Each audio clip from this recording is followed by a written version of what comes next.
Magandang araw sa inyo, maligayang pagdating, pakinggan ang kwento at huwag kalimutang mag-subscribe at i-on ang notifications. Isang Martes ng umaga, nagising si Andrew Miller sa isang araw na tila walang pinagkaiba sa libu-libong araw na nagdaan sa loob ng 15 taon. Sa kanyang tabi, mahimbing na natutulog si Victoria, ang kanyang asawa, na nakakalat ang buhok sa unan na parang isang obra. Pinagmasdan niya ito sandali. Isang ritual na kanyang ginagawa tuwing umaga habang bumabalot sa kanyang puso ang pasasalamat para sa isang pamilyang buo at perpekto. Isang matatag na buhay ang kanilang binuo. Si Andrew ay isang financial consultant. Si Victoria isang arkitekto. Biniyayaan sila ng dalawang magagandang anak na babae. Si Sophie, 12 taong gulang, matalino at determinado tulad ng kanyang ina. At si Emma, 9 na taong gulang, malambing at mapagmahal tulad niya. Isang komportableng bahay sa labas ng syudad, 2 bakasyon bawat taon, at mga hapunan tuwing linggo kasama ang mga biyenan. Noong nakaraang linggo lang, ipinagdiwang nila ang isa na namang taon ni Sophie sa eskwela. Si Victoria, gaya ng dati, ang nag-ayos ng lahat ng walang kamali-mali. Mga palamuti, cake, mga regalo para sa mga kaibigan. Naalala ni Andrew ang ngiti sa labi ng kanyang asawa nang pasalamatan sila ni Sophie sa pagiging pinakamahusay na mga magulang sa mundo. Tunay ngang isang pambihirang team tayo. Bulong sa kanya ni Victoria ng gabing iyon habang nililinis nila ang kusina. Nagising si Victoria at nginitian siya. "Magandang umaga, mahal. Magandang umaga. Nakatulog ka ba ng maayos? Lagi akong nakakatulog ng mahimbing kapag katabi kita." Sagot nito, kasabay ng isang magaang halik sa labi. Ito ay totoo. Buhay pa rin ang kanilang pag-iibigan, na pag-uusapan pa rin nila ang lahat, at sabay pa rin silang tumatawa sa mga kalokohan ng kanilang mga anak. Isang mapalad na lalaki. Iyon ang tingin ni Andrew sa kanyang sarili. Pagkatapos ng 15 taong pagsasama, umiibig pa rin siya sa kanyang asawa. Habang nag-aalmusal, ikinuwento ni Victoria ang bago niyang proyekto sa opisina. Isang shopping mall na siya ang nagdidisenyo. Ang pinakamalaki sa kanyang karera. Nakikinig siyang mabuti, gaya ng dati, nag-aalok ng mga suhestyon at pagpapalakas ng loob. "Siguradong magiging magaling ka, tulad ng dati," sabi niya, habang hawak ang kamay nito sa ibabaw ng mesa. Bumaba sina Sophie at Emma para mag-almusal. Pinupuno ang kusina ng kanilang mga kwento tungkol sa eskwela at mga kaibigan. Tinulungan ni Victoria si Emma sa takdang aralin na nakalimutan nitong gawin, habang tinitingnan ni Andrew ang backpack ni Sophie. Isa itong ordinaryong umaga para sa isang ordinaryong pamilya. Hinalikan ni Andrew si Victoria sa pinto bago umalis papuntang trabaho, gaya ng ginagawa niya araw-araw. "Mahal kita," sabi nito, gaya ng lagi nitong sinasabi. "Mahal din kita," sagot niya gaya ng lagi niyang isinasagot. Ngunit ang lahat ng iyon ay gumuho sa isang iglap. Nang bumalik siya sa bahay bago magtanghali upang kunin ang ilang dokumentong naiwan, nag-vibrate ang telepono ni Victoria sa kanyang mesa sa opisina. Kumuha ito ng kape sa kusina at naiwan ang cellphone. Umilaw ang screen. Naglalaman ng isang mensaheng wawasak sa mundo ni Andrew. "Hindi na ako makapaghintay na makita ka mamayang gabi, mahal ko. B." Nanginginig ang mga kamay na dinampot ni Andrew ang telepono. 3 beses niyang binasa ang mensahe. Umaasang nagkamali lang siya ng basa. Ngunit ang mga salita ay nanatili. "Mahal ko." Ang una niyang naisip ay baka nagkamali lang, na maling numero ang napadalhan, ngunit malinaw na nakasulat ang pangalang Victoria sa itaas ng usapan. Dumagundong ang kanyang dibdib. 15 taon ng pagsasama, 2 anak, isang buong buhay na binuo. At narito ang isang mensaheng nagsasabing, may ibang lalaki sa buhay ng kanyang asawa. Binuksan niya ang usapan at tumambad sa kanya ang napakaraming mensaheng nagpapalitan sa pagitan ni Victoria at ni B. Mga mensaheng puno ng pananabik at mga lihim na plano. Miss Nakita, hindi na ako makapaghintay na mayakap ka. Mahal kita. Nasusuklam si Andrew. Nanginginig ang kanyang mga kamay habang binabasa ang bawat salita. May mga usapan tungkol sa pagkikita sa hotel, mga kasinungalingang sinabi ni Victoria para makaalis ng bahay, at kung gaano nila kamahal ang isa't isa. Ang babaeng humalik sa kanya sa pinto, 2 oras lang ang nakalipas, na nagsabing mahal siya, ay ilang buwan na palang nagpapalitan ng matatamis na salita sa ibang lalaki. Pagbalik ni Victoria na may dalang 2 tasa ng kape, nakaupo na si Andrew sa kanyang silya, hawak ang telepono. Naiwan ko pala ang phone ko, masayang sabi nito, sabay abot sa kanya ng 1 tasa. Mabuti't bumalik ka. Gusto ko sanang ipakita sa iyo ang ilang sketch ng bago kong proyekto. Natigil siya sa pagsasalita nang makita ang ekspresyon sa mukha ni Andrew at ang telepono sa kamay nito. Nawalan ng kulay ang mukha ni Victoria. Nabitawan niya ang tasa ng kape. Bumasag ito sa sahig at kumalat ang mainit na likido. Andrew, kaya kong ipaliwanag. Ipaliwanag? Ang boses niya ay tila nanggagaling sa malayo, basag at walang buhay. Ipaliwanag ang mga mensahe ng pag-ibig sa ibang lalaki? Ipaliwanag kung bakit may plano kang makipagkita sa kalaguyo mo ngayong gabi? Nagsimulang manginig si Victoria.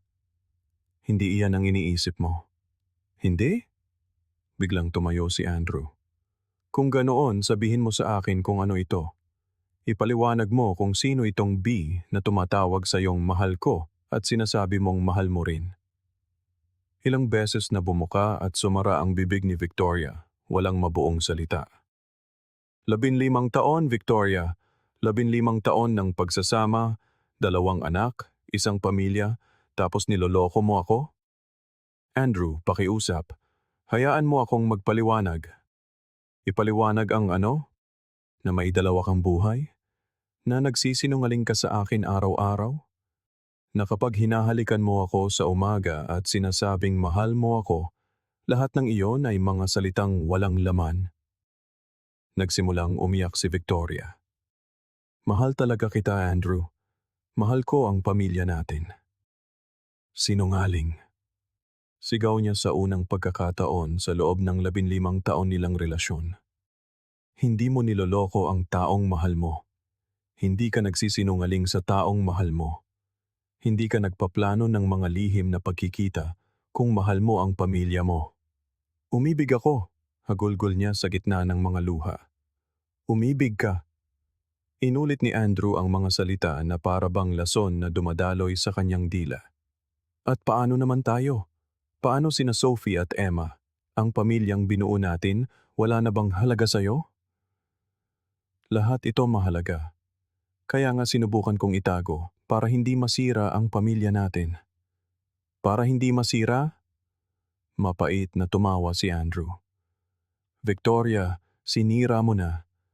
Noong sandaling nagpasya kang magkaroon ng relasyon sa ibang lalaki, sinira mo na ang pamilya natin. Sinubukan siyang lapitan ni Victoria, ngunit tumatras si Andrew. Gaano na katagal? Andrew, gaano mo na ako katagal niloloko, Victoria? 6 na buwan, mahinang pag-amin nito. 6 na buwan. Para siyang sinuntok sa sikmura. 6 na buwan kang gumigising sa tabi ko, nagkakape kasama ko, naghahapunan kasama ang mga anak natin, hinahalikan ako, sinasabing mahal mo ako, habang nagsisinungaling ka. 6 na buwan kang umaalis ng bahay, sinasabing papasok sa trabaho o makikipagkita sa mga kaibigan, pero sa kalaguyo mo pala pupunta. Hindi ko ginustong mangyari ito. Pero nangyari, at pinili mong ipagpatuloy. Pinili mong magsinungaling araw-araw sa loob ng 6 na buwan. Pinili mong magkaroon ng 2 buhay sa halip na maging tapat sa akin. Nagsimulang maglakad-lakad si Andrew sa kusina, sinusubukang iproseso ang lahat. 6 na buwan, Victoria. Alam mo ba kung anong nangyari sa loob ng 6 na buwan na iyon? Nalaglag ang unang ngipin ni Emma at nagdiwang tayo. Nanalo si Sophie sa math competition. Lumabas tayo para ipagdiwang ang ating ika-14 at kalahating taon ng pagsasama. Nagtalik tayo noong isang linggo at isinigaw mo ang pangalan ko na para bang may nararamdaman ka talaga. Tahimik na umiiyak si Victoria. Lahat ng alaalang iyon nabahiran na ngayon dahil habang nabubuhay ako sa mga sandaling iyon, iniisip na masaya ang pamilya natin, nagkukunwari ka lang pala. Hindi ako nagkukunwari sa mga bata. Pero nagkukunwari ka sa akin. Nagkukunwari kang asawa ko. Sa sandaling iyon, lumitaw si Sophie sa pintuan ng kusina. Maagang natapos ang klase dahil sa isang problema sa tubo. Dad, bakit ka sumisigaw? Bakit may kape sa sahig? Tumingin si Andrew sa kanyang anak at naramdamang gumuho ang kanyang puso. Paano mo ipapaliwanag na nagwawakas na ang kanyang pamilya? Mabilis na sinubukan ni Victoria na ayusin ang sarili. Hindi kami nag-aaway, anak. Natapon ko lang ang kape. Pero sumisigaw ka. Pagpupumilit ni Sophie na may pagdududa sa mga mata. Sophie, malumanay na sabi ni Andrew. Pwede ka bang pumunta muna sa kwarto mo? Kailangan lang mag-usap ni Dad at Mom tungkol sa bagay na pangmatanda. Ayos lang ba ang lahat? Magiging ayos din ang lahat. Pagsisinungaling niya para protektahan ang kanyang anak. Nang makaalis si Sophie, muling sumubok si Victoria. Andrew, kaya natin itong lagpasan. Hihiwalayan ko si Brandon ngayon din. Pwede tayong mag-therapy, magsimula ulit. Brandon? Isa na namang saksak sa puso ni Andrew. Yung Brandon na nabanggit mo noong isang buwan? Yung katrabaho mong tumutulong sa proyekto mo? Yumuko si Victoria. Ipinasok mo ang kalaguyo mo sa buhay natin. Ikinuwento mo siya sa akin na parang kasamahan lang sa trabaho. Pinabati mo pa ako sa kanya nang makasalubong natin siya sa restaurant noong isang linggo. Andrew, isang pagkakamali lang iyon. Walang kahulugan iyon kumpara sa kung anong meron tayo. Isang 6 na buwang pagkakamali? 6 na buwan ng kasinungalingan, mga lihim na pagkikita, mga mahal kita sa ibang lalaki? Hindi iyon isang pagkakamali, Victoria. Isa iyong pagpili. Pinili mo siya kaysa sa akin araw-araw sa loob ng 6 na buwan. Ikaw ang pinili ko. Kaya ko nga itinago. Wala kang pinili.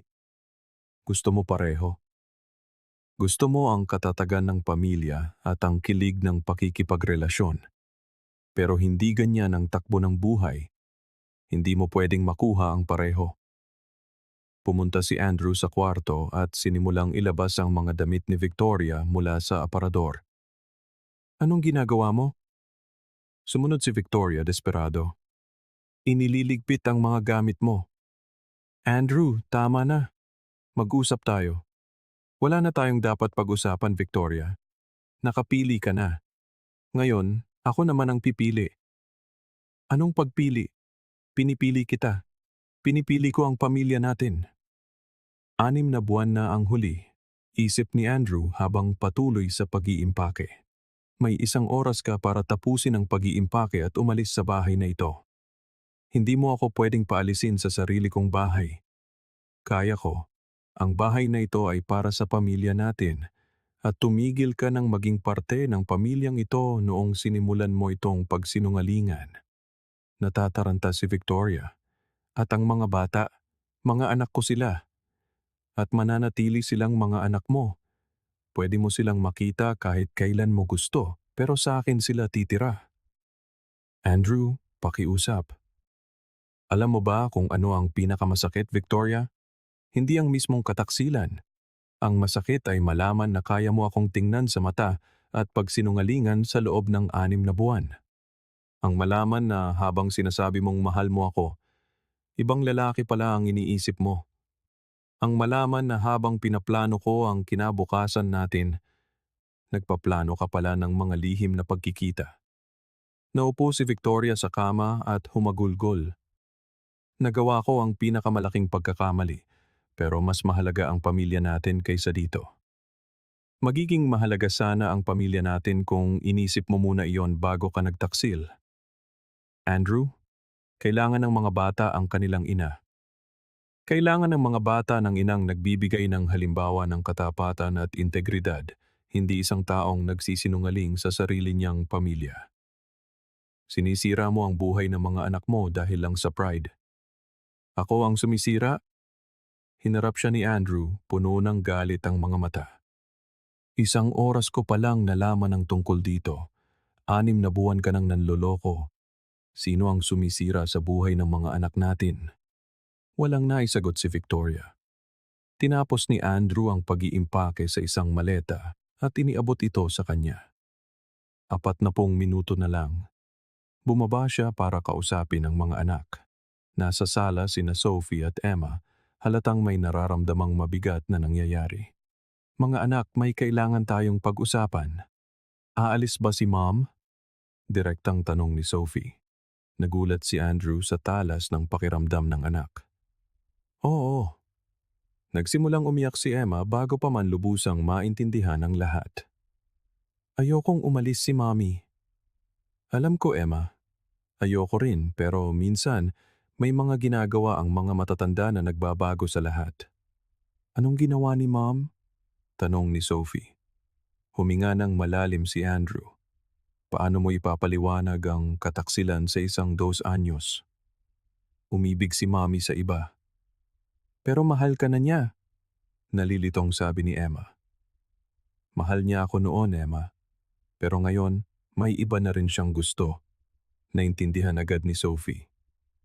May ibang boyfriend si Mom? Oo. Mali iyon? Sabi ni Sophie sa brutal na pagiging simple ng isang bata. Mali nga iyon. Lalong lumakas ang iyak ni Emma.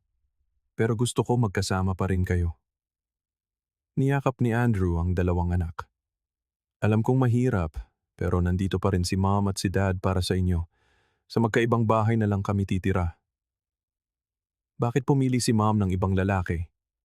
Tanong ni Emma sa gitna ng pagiyak. Hindi ko alam, anak. Minsan may mga desisyon ng mga tao na hindi natin maintindihan. Makalipas ang 1 oras, bumaba si Victoria na may dalang 2 maleta. Halos hindi na niya maidilat ang mga mata sa sobrang pagiyak. Andrew, ito na ba talaga ang huli mong desisyon? Oo. Lumuhod si Victoria sa harap ng mga anak. Mahal na mahal kayo ni Mommy. Hinding-hindi magbabago iyon. Bakit ka aalis? Tanong ni Emma.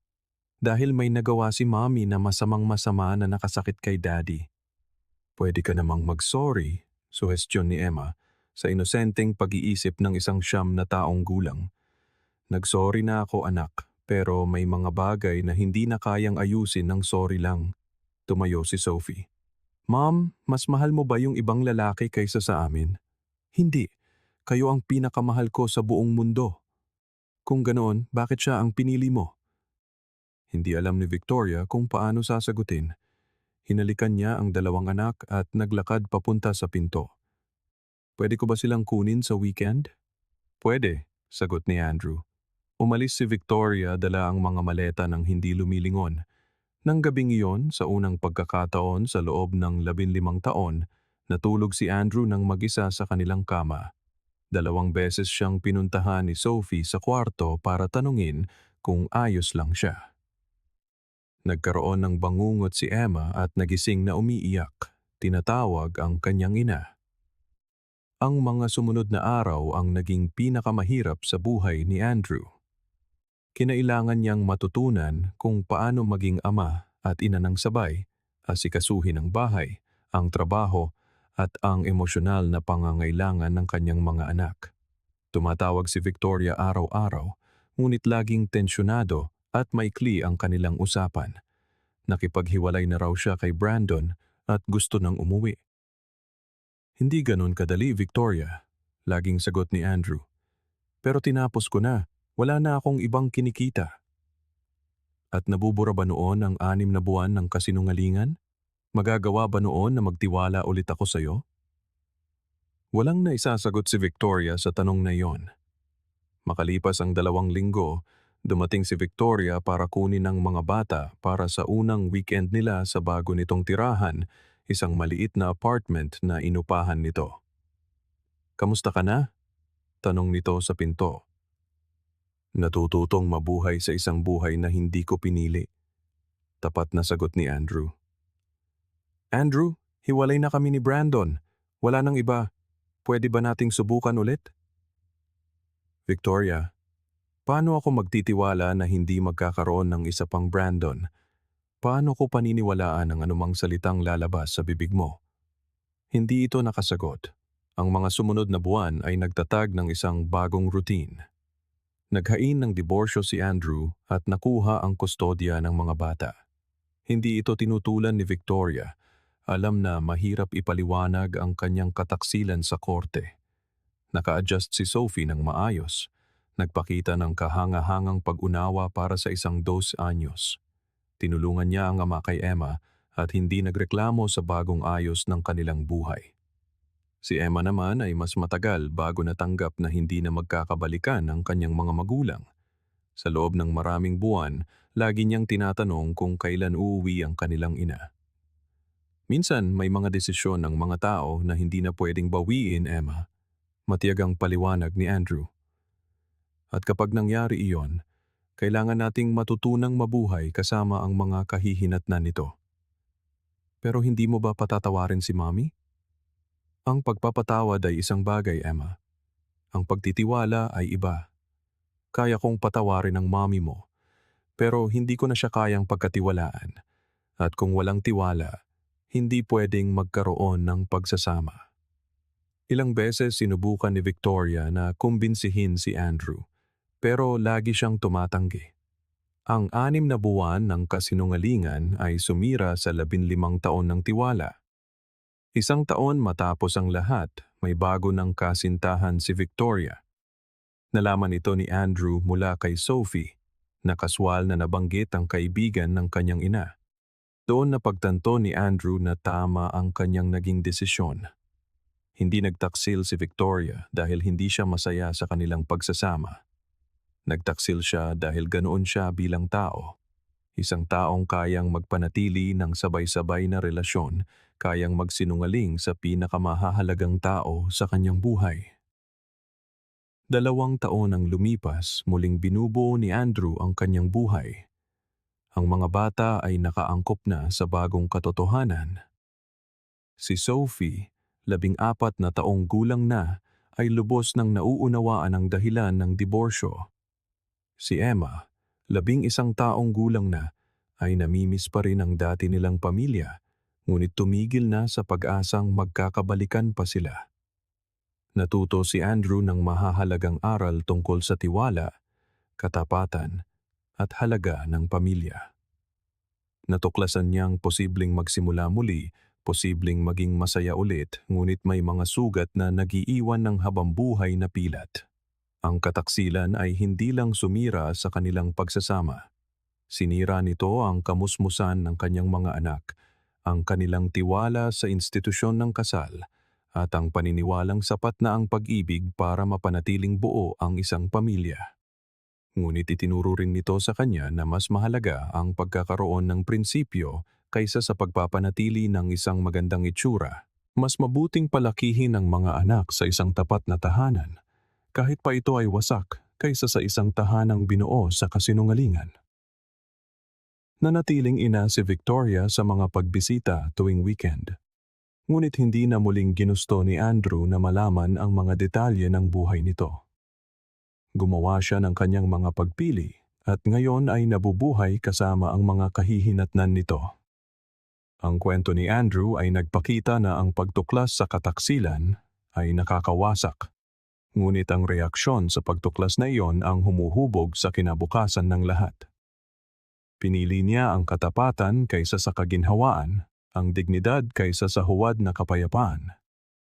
May mga taong kayang magpatawad at muling buuin ang kanilang pagsasama, ngunit natutunan ni Andrew na para sa kanya, ang tiwala ay hindi negosyable. Kapag nasira ito ng ganon katagal, hindi na ito maibabalik. Itinuro sa kanya ng kanyang kwento na minsan, hindi sapat ang pag-ibig. Kailangan ang respeto, katapatan, at integridad. At kapag nasira ang mga elementong ito, Minsan ang tanging marangal na pagpili ay ang magsimula muli. Gaano man ito kasakit. Sa huli, hindi pinagsisihan ni Andrew ang kanyang mga desisyon. Pinrotektahan niya ang kanyang dignidad at itinuro sa kanyang mga anak na ang mga hindi tapat na gawain ay may katumbas na kabayaran. Ipinakita niya na may mga guhit na hindi pwedeng tawirin ng hindi nagbabayad ng kapalit. Ang buhay ay nagpatuloy, iba sa pinlano, ngunit nakabatay sa katotohanan. At iyon natuklasan ni Andrew ay mas mahalaga kaysa sa anumang ilusyon ng kaligayahan na binuo sa kasinungalingan. Salamat sa panonood. Kung nagustuhan ninyo ang video, huwag kalimutang mag-subscribe sa channel at i-on ang notifications para hindi mahuli sa mga susunod pa. Hanggang sa muli.